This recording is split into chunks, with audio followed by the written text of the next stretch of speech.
Hello and welcome to IBTimes TV. I'm Marisa Christian. Today I'm joined by IBTimes tech reporter Fionna Agomuoh to talk about Samsung's latest patent loss and the company's upcoming conference set to take place next month.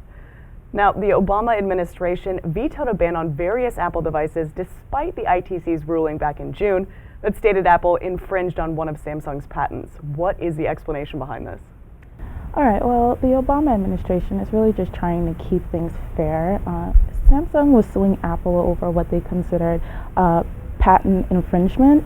And basically, the Obama administration explained that the technology in question is considered a standards essential, which means it can really be found in any phone by any manufacturer, and no one company has like the complete rights to it. So basically, that's what it is. It's just, for example, the Wall Street Journal kind of compares it to the trust era of our history. That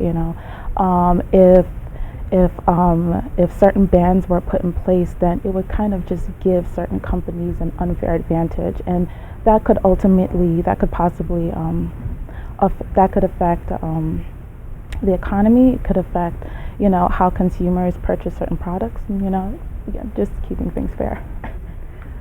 What would have happened if the ruling had not been vetoed?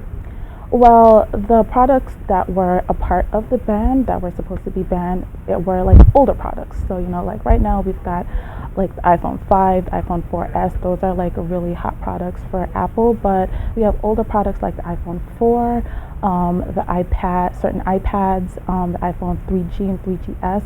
These are a lot older devices that a lot of them are actually discontinued. So if the ban were to go through, we would have seen the iPhone 4 and the iPad 2 actually only on the AT&T network band. Again, it's just kind of like loopholes that Samsung was trying to take advantage of with this certain patent. So it really wouldn't have actually affected Apple on a broad scale, but we still would have seen these devices banned. Since the veto, Samsung has seen its market value drop significantly. What does this mean for Samsung, and what is their next move going forward? Well, Samsung lost $1 billion in market value since the veto, and that kind of seems like a really big deal, but it really isn't, because it's their companies. They kind of lose money all the time.